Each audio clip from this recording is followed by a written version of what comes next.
진중권 교수의 이 주장 폭로에 대해서 당사자 장 교수의 해명도 함께 소개를 해드립니다. 진중권, 임의적으로 해석해 나를 이상한 사람 만들었다라고 해명하고 있습니다. 그러면서 이 장 교수는 앞서 검찰 조사에서 참고인 신분으로 조사를 받았나 봐요. 잘 모르고 한 얘기다. 김어준 방송 나가서 한 얘기나 진 교수랑 한 얘기는 내가 잘 모르고 한 얘기다라고 해명.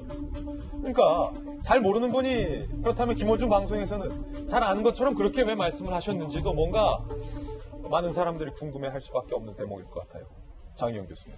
그러니까요. 이렇게 교수라는 타이틀을 갖고 계신 분들이 말을 하시고 이제 가르치는 직업이신데 왜 이렇게 말을 이렇게 함부로 하시는지, 그러니까 본인 스스로 지금 자신이 모르고 한 이야기라고 했으니까요. 게다가 이게 만약에 잘 모르고 한 소리라면 저 장 교수님 사실은 대국민 사기를 치신 걸 수도 있고, 왜냐하면 그 당시 한창 그 표창장 위조 문제가 됐을 때 동양대 총장의 뭐 학위가 어떻더니 논문이 표절이라니 갑자기 총장 깎아내리기를 하면서 동양대 같은 교수라는 분들이 방송에 출연해서 정경심 교수 편을 들기 시작했거든요. 사실 지금 장 교수 같은 경우에는 대표적으로 뭐 그 김어준 씨 라디오에 세 차례나 나와서 조목조목 이야기를 했었죠. 그 조민 씨의 어떤 표창장은 실제로 이런 일을 했었고, 심지어는 정경심 교수가 왜 그 카메라에 찍혔던 서류 뭉치 빼가는 이것도 학생들 시험지 빼간 거지, 이게 무슨 뭐 이렇게 은폐하려는 증거인멸한 거 아니다라는 식으로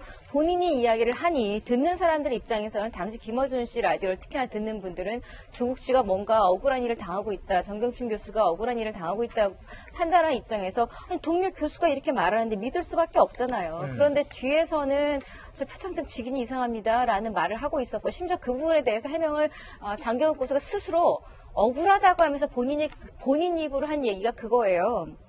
진중권 교수한테 자기가 표창장 이야기를 하기는 했으나 그 위조된 것 같다라고 이야기를 한 게 아니라 위조 가능성이 있다라는 이야기를 한 걸 가지고 진중권 교수에게 세게 밀어붙인다는 식으로 얘기를 했거든요. 이 말 자체는 본인 스스로 위조 가능성이 있을 수도 있다라는 생각을 하고 있었다라는 거잖아요. 그러면서 방송에 나와서는 위조를 왜 하냐, 위조를 하느니 그냥 조교시켜 도장 찍으면, 이런 식으로 위조 자체가 어처구니 없고 어리석은 일이다라는 식으로 있을 수 없는 일이라고 분명히 말했었거든요. 이 자체가 저는 장경욱 교수가 모르겠어요. 지금 갑자기 코너에 몰리니까 진중권 교수를 반박하면서 이렇게 말을 하는지는 모르겠는데 본인 말이 본인의 발등을 찍고 있다는 것도 좀 아셨으면 좋겠고, 무엇보다도 조 전 장관이 임명하자마자 바로 다음 날 또 라디오에 나와가지고 표창장 위조 의혹에 관해서 절대 그런 일이 없다라고 했었거든요. 좀 신빙성, 신뢰성 역시 계속 반복해서 제가 하는 이야기인데, 지금 뭐 전 진중권 교수의 뭐 지지하겠다, 저는 이런 입장은 아닙니다만 장경욱 교수의 말은 좀 조심스러웠으면 좋겠다는 생각입니다. 자, 그렇다면 김광선 변호사님,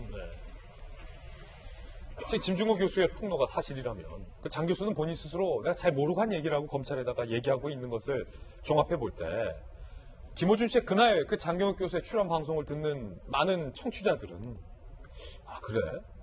야, 그 동양대 동료 교수가 그 표창장 위조 아니래. 그렇죠. 예. 야, 그 네 표창장 위조됐다고 하는 네가 이상한 거야. 그거 봐, 라디오 방송 봐, 김어준 방송 봐봐, 교수 나왔잖아, 아니래.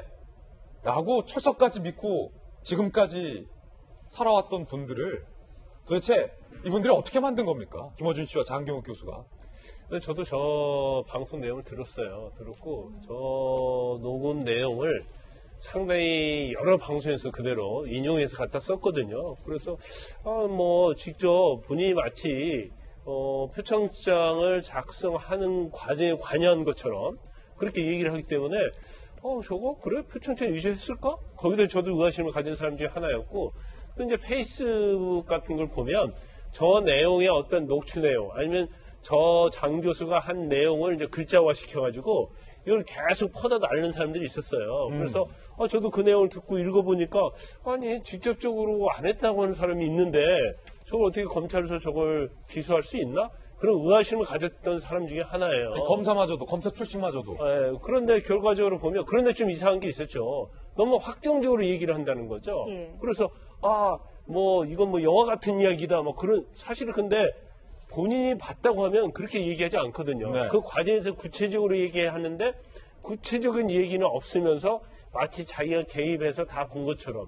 그럼 어떻게 보면 저 얘기 자체가 아마 뭐 맞을지 안 맞을지 모르겠지만 그 당시에 이제 법무장관이 임명되느냐 안 되느냐 하는데 법무장관이 임명된다는 것을 알고 그렇게 했을 가능성이 크다고 봐요. 그러면 어떻게 보면 권력적인 측면에서는 이미 힘은 기울었다.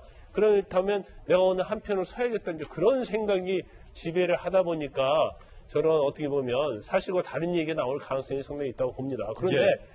저 장 교수 이외에도 사실 이제 조국 사태를 기점으로 보면 굉장히 많은 가짜 뉴스들이 많이 나와요. 근데 마치 그게 진짜 뉴스처럼 되고 그 뉴스 자체가 조 전 장관을 옹호하는 사람과 옹호하지 않는 사람에서 믿고 안 믿고 있어서 굉장히 많은 호도를 하는 혹세무민하는 그런 영향을 끼쳤다는 거죠. 그런데 본인도 만약에 그렇다고 한다면 사실 많이 반성해야 하고 그 과정에서 아닌 걸 기다고 우겨대고 거기에 관련된 건 가짜 뉴스를 상당히 조작한 사람이 많이 있고 그 가짜 뉴스를 또 방송한 프로그램이 있어요. 그럼 그 프로그램은 정말로 이번 조국 사태를 기회로 해서 반성을 해야 하는데 지금 상황을 보면 반성하는 게 아니라 오히려 더 검찰을 공격하는 걸 보면 참 뭐 여러 가지 생각이 많이 드는 거죠. 예.